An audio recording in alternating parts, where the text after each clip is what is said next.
एक युवक मेरे पास लाया गया, दिल्ली की बात है। जिनके घर में मेहमान था उनको उस युवक के प्रति बड़ा लगाव था। उस युवक ने कहा कि मैं ब्रह्मचर्य की साधना कर रहा हूं,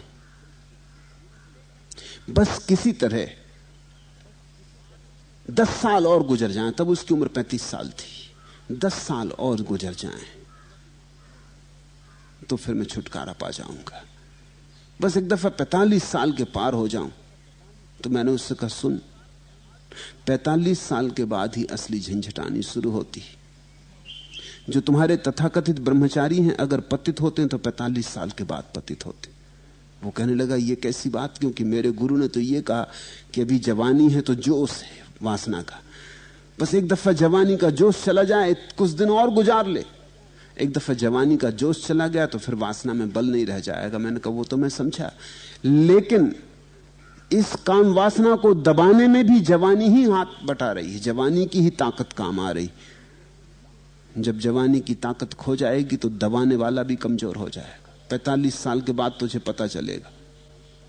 जब दबाने वाला भी कमजोर हो जाएगा तब जन्म भर की दबाई हुई वासनाएं पूरी तरह से विस्फोट लेंगी। उसने मेरी बात नहीं सुनी। 10 साल बाद मेरे पास आया और उसने कहा, आप ठीक कहते थे, आपने तो बिल्कुल तारीख 45 साल क्या है, मेरा भाग्य का निर्णय कर दिया। यही हो रहा है। अब मैं कमजोर हो गया हूं और अब कमजोर होने में ऐसा लगता है कि अब थोड़े दिन और बचे, कहीं ऐसा ना हो कि यही संसार सब कुछ है और मैं यहां भी चूका और वहां का कुछ पता नहीं कि है भी या नहीं। दूसरे संसार का तुम्हें पता कहां है?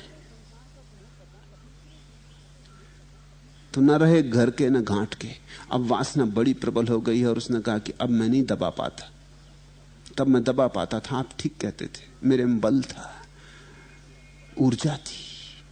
जिस ऊर्जा से तुम वासना को दबाते थे वो वासना की ही ऊर्जा है, उसी को तुमने वासना के ऊपर चढ़ा दिया है। अब वासना भी शिथिल होने लगी भीतर तो ऊर्जा भी शिथिल होने लगी, और जब ऊर्जा शिथिल होने लगी तो जिस वासना को तुमने 20, 25 या 30 वर्ष तक दबा रखा है वो बदला लेगी। जैसे दबाया हुआ स्प्रिंग खुल जाए, उठ जाए, दबी बातें बलशाली हो जाती। तो ईश्वर भाई की मां के साथ वही हुआ। 50 वर्षों की जैन साधना, अब मौत द्वार पे खड़ी। अब मोक्ष दिखाई नहीं पड़ता, अब वो सपने देखने की क्षमता भी नहीं रही। अब तो मौत दिखाई पड़ती, इधर गया हुआ जीवन दिखाई पड़ता है जिसको ऐसे ही गंवा दिया, कभी भोगा नहीं। इस अकड़ में रहे कि क्षणभंगुर को क्या भोगे, कभी ठीक से खाया नहीं, कभी ठीक से पहना नहीं, कभी ठीक से राग रंग ना किया। इस सब को उस आशा में बिता दिया और ये खड़ी मौत, और मौत के पार कुछ है। अब ये पक्का नहीं होता। अब कौन पक्का दिलाए, कौन भरोसा दिलाए? तो जीवेशना बहुत जोर से उठेगी। मेरी प्रक्रिया मूलतः भिन्न है, इसलिए मैं तुमसे कहता हूं, वासना से भागना मत, वासना को दबाना मत, वासना को जीना, समग्रता से जीना। इस जीवन के अवसर को छोड़ना नहीं।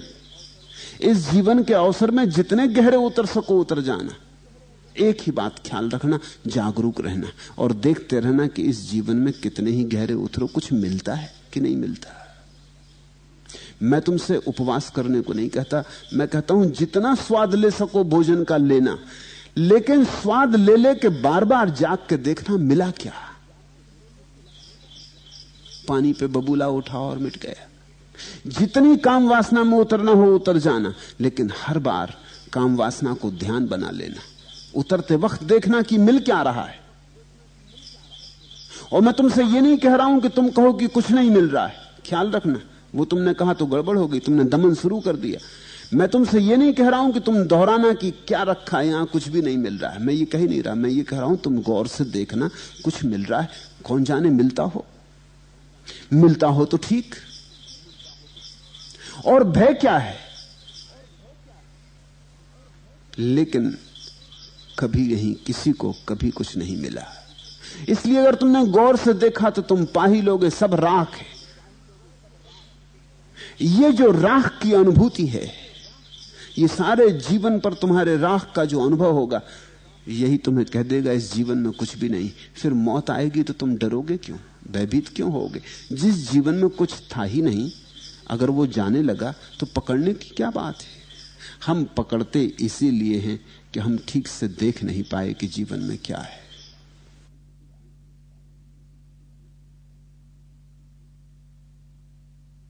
मैंने सुना है, एक राजस्थानी लोक कथा है।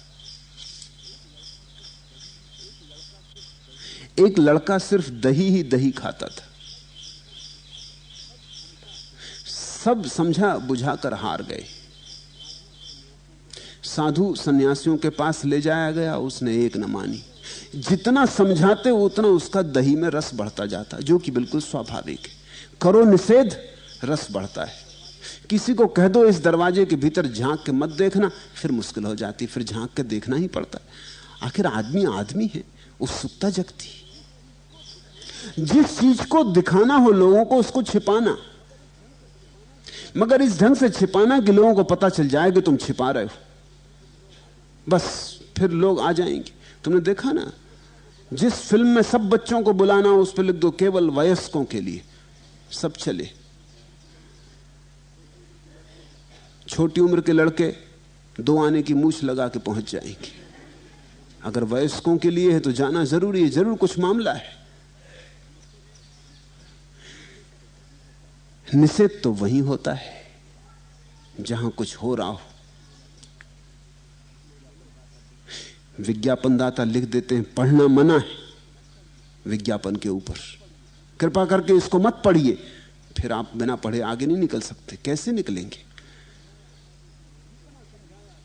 जितना समझाया साधु सन्यासियों ने, गुरुओं ने कि दही बहुत बुरा है, उन्होंने बड़ी बड़ी आयुर्वेद से उल्लेख किए कि दही के क्या क्या नुकसान है, उतना ही उसका रस दही में बढ़ता गया। आखिर एक बूढ़े आदमी के पास उसे ले जाया गया। रहा होगा बूढ़ा कुछ मेरे जैसा। उसने क्या कहा? उसने कहा, बेटा दही खाना कभी मत छोड़ना, इसमें बड़े गुण हैं। ये तो लाख दवाओं की दवा है दही। वो बेटा भी चौंका कि इतने दिन हो गए कभी किसी ने ये नहीं कहा। जिसके पास गए वही दही के खिलाफ था। ये बूढ़ा होश में मानता